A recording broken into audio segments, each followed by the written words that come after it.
질문을 하나 드립니다. 2022년, 작년이죠. 지난해죠. 지난해 연초에 나누었던 말씀을 기억하시는지요? 지난해 연초에 1월에 2월에 나누었던 말씀.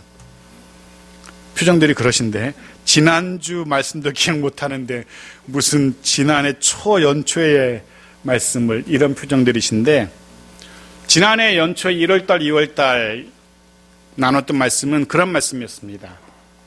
주님께서 기대하시는 교회의 모습은 어떤 모습일까? 주님이 기대하시는 교회에 대한 말씀을 우리가 나눈 바가 있습니다. 구체적으로는 요한계시록에 기록된 소아시아의 7 교회의 모습들을 들여다보면서 주님께서 기대하시는 우리 창성교회의 모습을 좀 고민해 봤습니다. 과연 그런 주께서 기대하시는 그런 모습의 2022년에 우리 교회였는지, 그런 고민은 이제 뒤로 하고 이제는 2024년, 23년 새로운 출발 선에 서서 이번에는 주님께서 우리들 한 사람 한 사람 각자에게 기대하시는 모습이 어떤 모습일까를 좀 고민해 보려고 합니다. 연초에 주님께서 내게, 여러분에게 기대하시는 모습은 어떤 모습일까를 말씀을 통해서 좀 고민해 보려고 합니다. 해서 주님께서 부르시고 세우시고 양육하시고 다듬어 가셨던 12명의 제자들의 모습을 들여다보면서 2023년 주님께서 우리에게, 저와 여러분에게 기대하시는 모습이 어떤 모습인지, 우리들 모두가 어떤 모습의 사람들, 어떤 모습의 제자들, 어떤 모습의 백성으로 세워져 가야 할 것인지 말씀을 통해서 좀 고민해 보려고 합니다. 오늘 말씀을 통해서 우리들 모두에게 들려주시는 또 다른 주님의 은혜가, 음성이 있기를 간절히 소원합니다. 네, 오늘은 12제자 중 베드로에 대한 말씀을 나누려고 합니다. 우리가 알다시피 베드로는 자타가 공인하는 예수님 제자 중의 제자, 12제자 중에 수제자라고 할 수 있습니다. 하지만 사실 그의 출발의 모습을 보면 그리 좋은 성격은 아니었던 것 같습니다. 그리 좋은 환경은 아니었던 것 같습니다. 그럼에도 불구하고 우리가 압니다. 베드로는 후에 교회의 기둥으로 세움을 받게 되죠. 인정을 받게 되죠. 그리고 그 과정 속에서 우리는 이런 많이 부족한, 많이 불완전한, 많이 연약한 이 사람을, 이 베드로를 제자로 키워가시고 다듬어가시는 주님의 그 손길을, 그 은혜롭고 자비로운 손길을 우리가 경험하게 될 겁니다. 근데 사실은 이 베드로라는 인물 자체에 대해서가 아니라, 그리고 더 나아가 이 불완전한 인물인 베드로를 제자로 세우고 교회의 기둥으로 만들어 가시는 주님의 모습을 우리가 좀 살펴보려고 합니다. 베드로의 모습 속에서 그 베드로를 베드로 되게 하셨던 주님의 모습을 발견할 수 있기를 소원합니다. 그리고 그를 통해서 올 한 해 주님께서 우리도 그렇게 만들어 가시길, 다듬어 가시길 소원하는 마음으로 말씀 앞에 서는 저와 여러분이기를 간절히 소원합니다. 반석이라는 의미를 지닌 베드로는 형제 안드레와 함께 가버나움이라는 곳에서 고기를 잡고 있었습니다. 사도행전 4장 13절을 미루어 보건대 베드로는 그다지 많이 배우지 못한 사람입니다. 봅시다. 사도행전 4장 13절 같이 읽죠. 시작. 그들이 베드로와 요한이 담대하게 말함을 보고 그들을 본래 학문 없는 범인으로 알았다가 이상히 여기며 또 전에 예수와 함께 있던 줄도 알고, 베드로를 표현하면서 이렇게 표현하고 있어요. 학문 없는 범인으로 알았다가, 또 다른 성경은 이 부분을 이렇게 번역하기도 합니다. 교육을 받지 못한 평범한 사람인 줄 알았는데, 이렇게 되어 있어요. 교육을 받지 못한, 더 적나라하게 이야기하면 무식한 사람, 이렇게 표현할 수 있습니다. 배우지 못한 무식한 사람. 네, 시몬이라 불리던 베드로는 그런 사람이었습니다. 제대로 된 교육을 받지 못한 그런 사람이었습니다. 그런 시몬이 형제 안드레를 통해서 예수라는 사람을 만나게 되죠. 요한복음 1장은 그렇게 시몬이 예수님을 처음 만나던 그 장면을 이렇게 기록하고 있습니다. 요한복음 1장 42절 말씀 같이 읽죠. 시작. 데리고 예수께로 오니 예수께서 보시고 이르시되 내가 요한의 아들 시몬이니 장차 게바라 하리라 하시니라. 게바는 번역하면 베드로라. 처음 만나는 장면에서 예수님께서 시몬에게 넌 앞으로 게바라고 불리게 될 거야, 베드로라 불리게 될 거야 라고 말씀하십니다. 말씀드린 것처럼 게바, 베드로는 반석이라는 뜻입니다. 반석. 너는 앞으로 반석이라고 불리게 될 거야. 너는 앞으로 반석으로 인정받게 될 거야. 이런 주님의 말씀인 겁니다. 여러분, 반석의 이미지가 어떤 이미지입니까? 여러분이 생각하시는 반석은 어떤 이미지가 떠오르십니까? 듬직함, 우직함, 신뢰할 만함, 의지할 만함, 이런 이미지, 이런 느낌입니다. 든든하죠. 반석 위에 서면은 믿음직합니다. 해서 형제 시몬에 대해서 누구보다 잘 알고 있었던 안드레는 주님의 이런 평가를 들으면서 아마 속으로 코웃음을 비웃었을 겁니다. 안드레는 누구보다 베드로를 잘 알고 있었습니다. 형제 베드로를 잘 압니다. 무식하고 성격 급하고 감정을 이기지 못하고 충동적으로 행동하던 험악한 뱃사람 시몬을 몰라도 한참 모른다고 생각했을 겁니다. 사실이었습니다. 베드로는, 시몬은 이런 사람 맞습니다. 형제인 안드레가 누구보다 시몬에 대해서 잘 알고 있습니다. 그런데 주님은 이후 3년이라는 시간을 통해서 그런 시몬을 다듬어 가십니다. 성경 여러 곳을 통해서 우리는 거친 바다, 울퉁불퉁 모난 바위 같은 시몬을 정말 훌륭한 반석으로 다듬어 가시는 주님의 모습을 발견할 수 있습니다.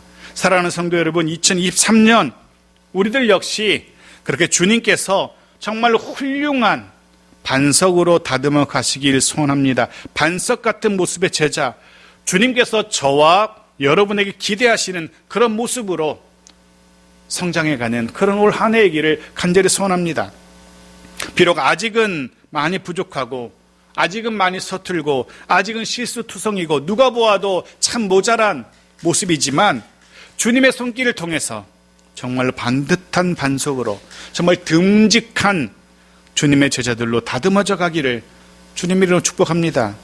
주님께서 신뢰할 만한 모습으로 주변 사람들이 나를 가장 잘 아는 가족들이 의지할 만한, 신뢰할 만한 그런 모습으로 성장해 가는 그런 모습으로 주님이 우리를 다듬어 가시기를 소원하는 그런 마음으로 오늘 말씀을 대하고 또 출발하는 2023년의 새로운 시간이길 소원합니다.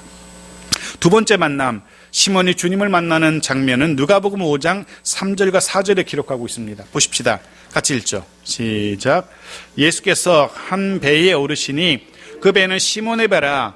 육지에서 조금 떼기를 청하시고 앉으사 배에서 무리를 가르치시더니 말씀을 마치시고 시몬에게 이르시되 깊은 데로 가서 그물을 내려 고기를 잡으라. 는 이 장면, 여기서 시몬이 드디어 두 번째 주님을 만납니다. 아마도 처음 만남 이후에 이 베드로 시몬은 예수님을 즉각적으로 따르지는 않았던 것 같습니다. 이번 두 번째 만남에서 시몬은 놀라운 경험을 하게 되죠. 밤새, 어부로서 밤새 고기를 잡았지만 전혀 잡지 못합니다. 그런데 이름 없는 목수가 자신에게 찾아와서 다른 곳에 깊은 곳에 그물을 내리라 하시고 그리고 고기를 많이 잡게 되는 놀라운 체험을 하게 됩니다. 이 사건을 통해서 우리는 드디어 시몬이 주님을 따라 나서는 장면을 보게 되어집니다. 이 사건을 통해서 시몬은 자신의 한계를 드디어 깨닫게 되는 겁니다. 나름 어부로서 잔뼈가 굵은 사람이었는데 그럼에도 불구하고 예수 한 분에게 한참 못 미치는 자신의 한계를 깨닫게 됩니다. 그 앞에서, 주님 앞에서 자신의 연약함, 자신의 부족함, 자신의 죄인됨을 고백하게 됩니다. 그리고 이 만남을 통하여서 시몬은 주님이 주시는 새로운 사명, 어부의, 물고기 잡는 어부의 사명이 아니라 사람을 건져내는, 사람을 낚는 제자의 사명, 전도자의 사명을 받게 되고 그 사명 앞에 자신의 모든 것을 내려놓는 귀하고 아름다운 결단을 하는 것을 우리가 보게 되어집니다. 그렇게 주님을 따라가는 모습을 마태복음 16장 24절에서는 이렇게 표현하고 있습니다. 보십시오. 같이 읽죠. 시작. 이에 예수께서 제자들에게 이르시되 누구든지 나를 따라오려거든 자기를 부인하고 자기 십자가를 지고 나를 따를 것이니라. 그렇습니다. 자신의 모든 것을 내려놓고 주님을 따르는 이 베드로의 모습 속에, 시몬의 모습 속에서 이 말씀을 우리가 기억할 필요가 있습니다. 자기를 부인하고 자기 십자가를 지고 나를 따를 것이니라. 십자가 여러분에게 어떤 의미로 다가오시는지요? 누구라도 꺼리는 것입니다. 누구라도 몸에 지니고 싶지 않은, 지려하지 않는 것이 십자가입니다. 근데 주님은 그것 지고 따라오랍니다. 그것 지고 살아가랍니다.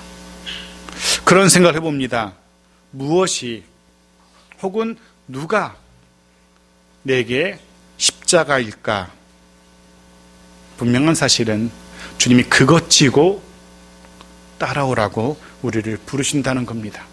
주님은 참 버거운 그 십자가, 정말 지기 싫은 십자가, 그것 지고 올 한 해 다시금 출발하라고 우리에게 말씀하신다는 겁니다. 말씀하시는 주의 음성이 여러분 모두에게 들리기를 소원합니다. 신년 첫 주일입니다. 새로운 출발의 시작점입니다. 정말 주님을 위해, 그리고 교회를 위해 우리들 자신을 부인하고 주님이 저마다에게 지라고 하시는 그 십자가 지고 베드로처럼 주님을 따라 나설 수 있는 그런 다짐이 있고 그런 결단이 있는 오늘이기를 간절히 소원합니다. 이제는 뒤돌아보지 말고 주님이 원하시는, 주님이 저와 여러분에게 기대하시는 그런 제자의 모습을 향해서 주님이 주시는 새로운 사명 발견하고 그 사명을 위해서 힘차게 나아가는 저와 여러분들이기를 소원합니다. 이미 지난해 이루지 못한 아쉬움들, 후회스러움들, 안타까움들 있을지 모르겠지만 그것에 연연하지 말고 새롭게 출발하는 새로운 십자가, 그거 발견하고 그거 지고 출발하는 저와 여러분들이기를 원합니다. 때로는 세상에 무겁고 버거운 짐들이 내게 지워질 수도 있을 겁니다.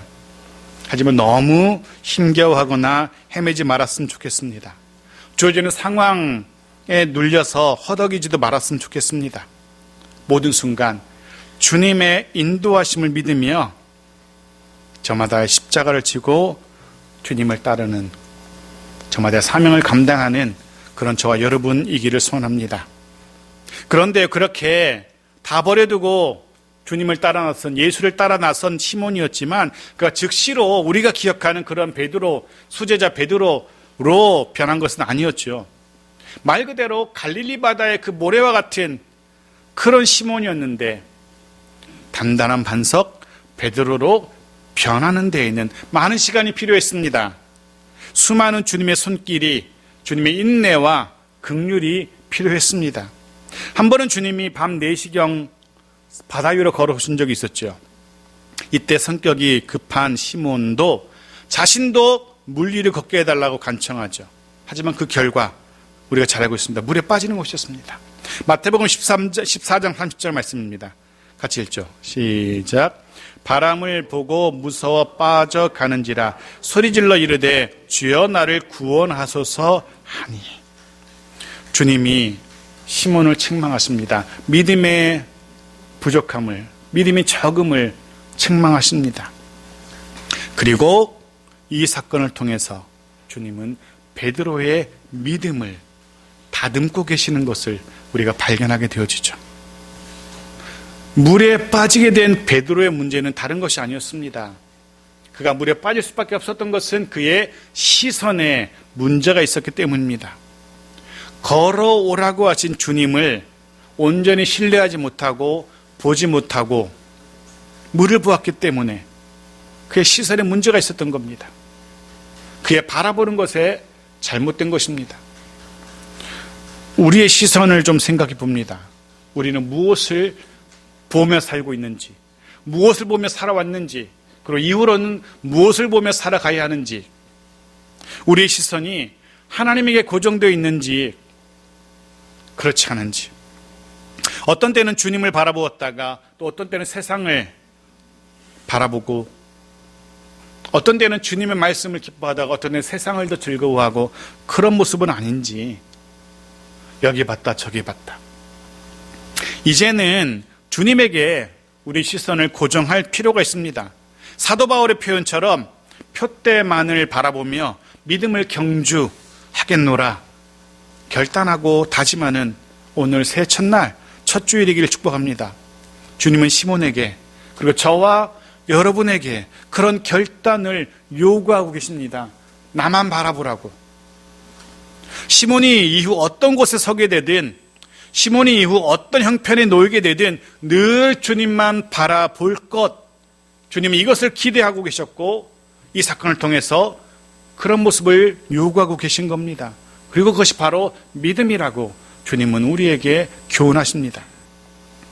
형편과 처지가 어떠하든 매 순간 매 순간 주님을 바라보는 시선 돌리지 않는 것, 그게 바로 믿음입니다.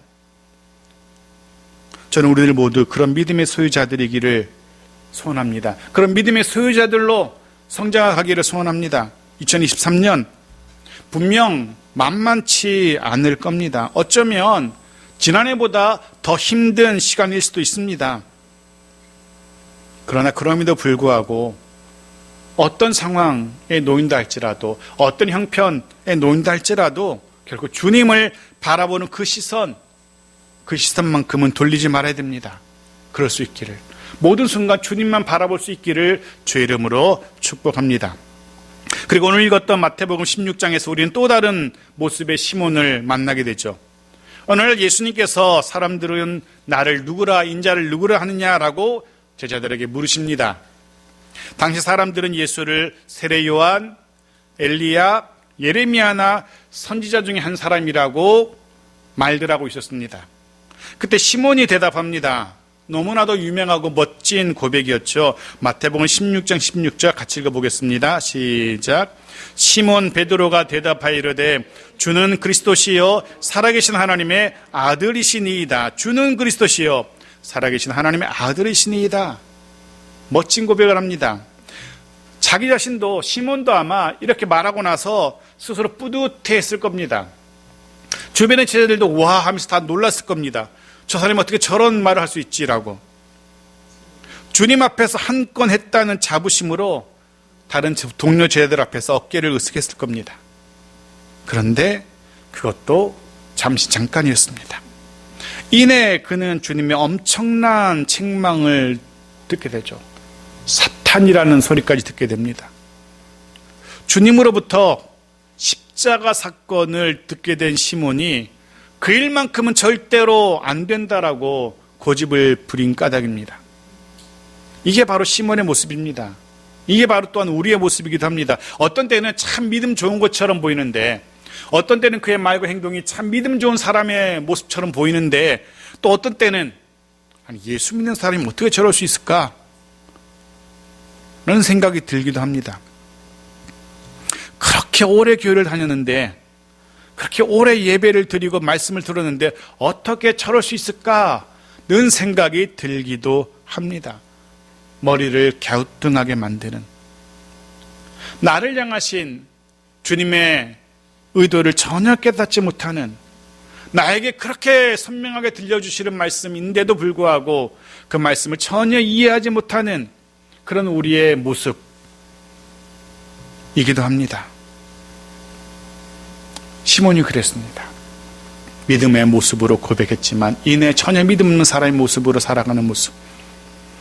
하지만 자신에게서, 나 스스로에게서 이런 모습이 보인다 할지라도, 혹은 누군가에게서 그런 모습, 어떻게 교회 다니는 사람이 저럴 수 있을까? 어떻게 그리스도인이 저럴 수 있을까는 모습을 보인다 할지라도, 혹은 보게 된다 할지라도 너무 스스로에게 실망하거나 그 사람을 너무 비난하지 말아야 됩니다.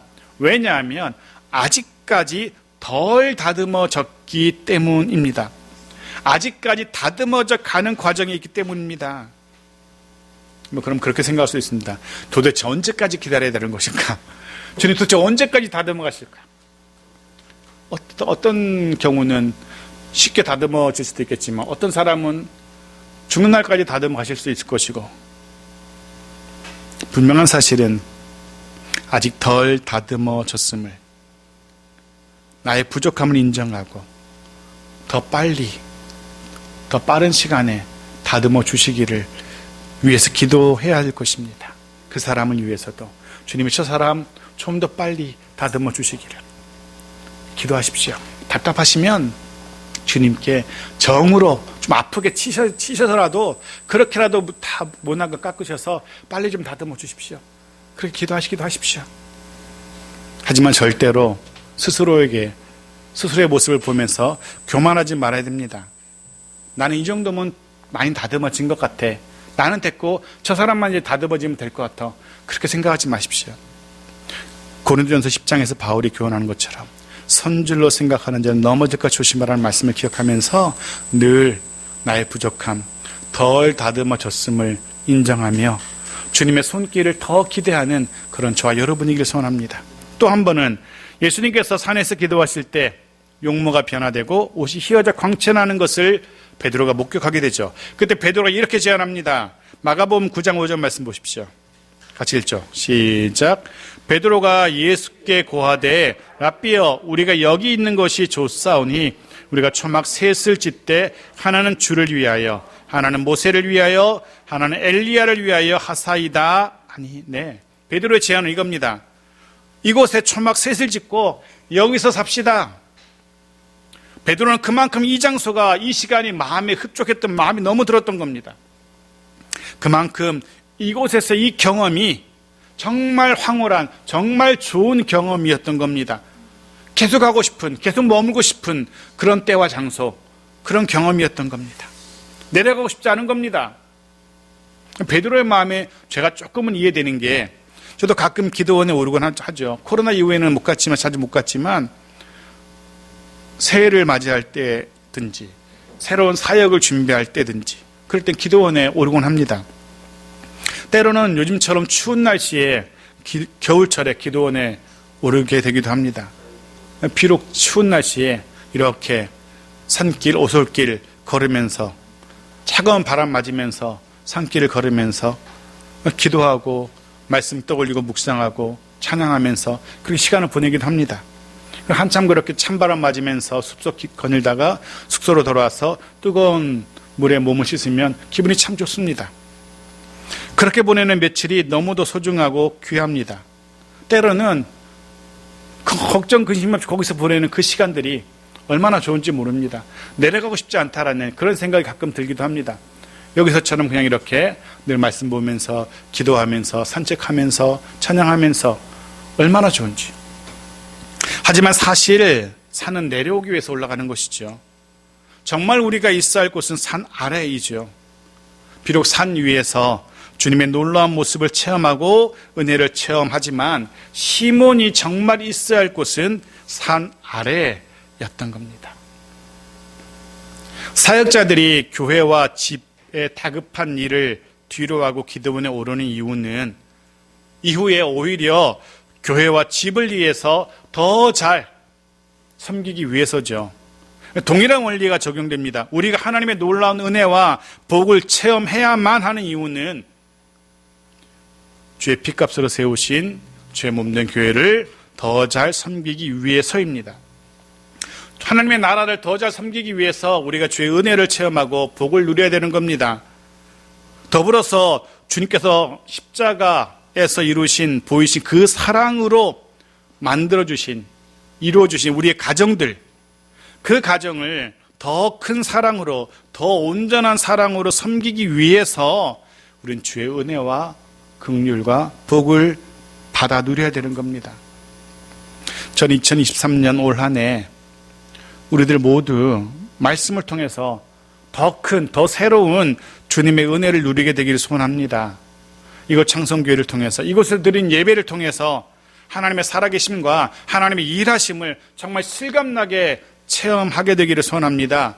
그리고 그 체험에서 끝나는 삶이 아니라 그런 체험을 통해서 더 아름답게, 더 든든하게 우리의 가정을, 교회를, 그리고 우리 일터를 세워가는 그런 우리 모두 이기를 주의 이름으로 축복합니다.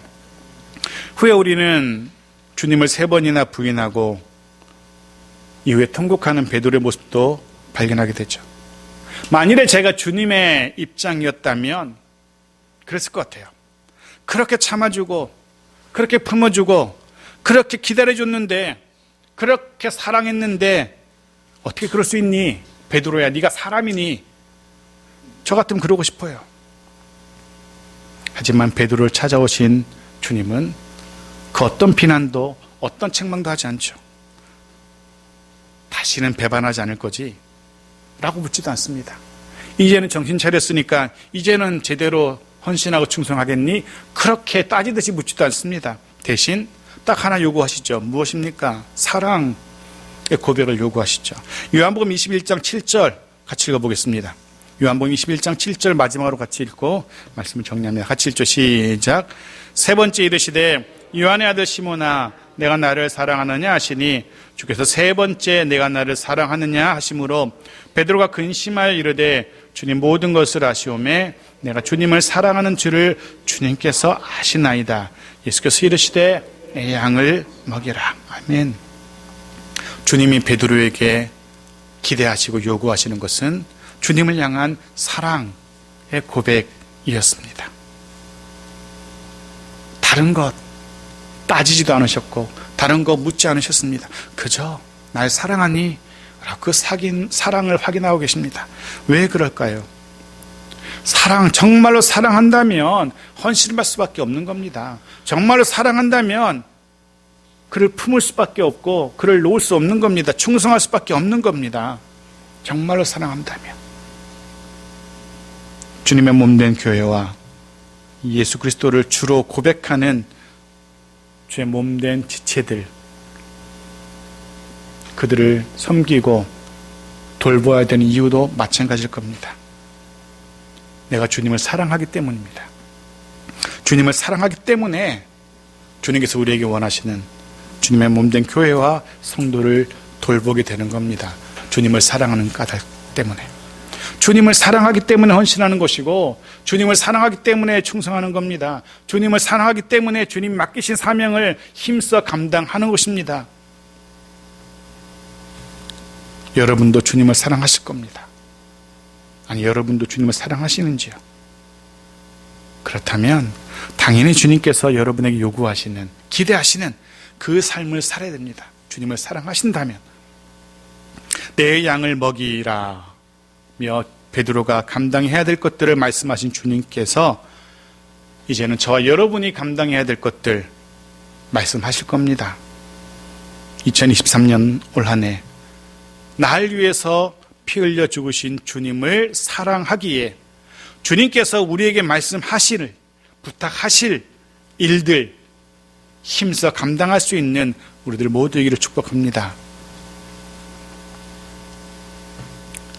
이야기를 하나, 책의 내용을 간단히 소개하면서 말씀을 마무리하려고 합니다. 우리가 잘 알고 있는 나다니엘 호돈이 말년에 쓴 단편 소설 큰 바의 얼굴이라는, 그 부분을 읽어드릴게요.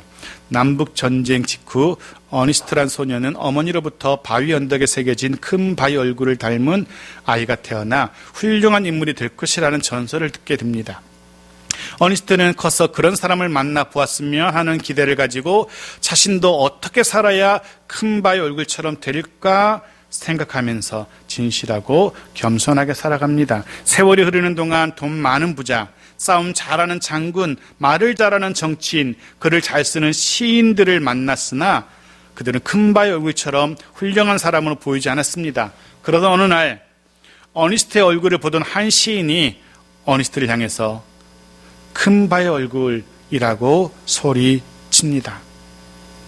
네, 저는 이 베드로의 모습 속에서 소설 속의 주인공 어니스트의 모습을 발견합니다.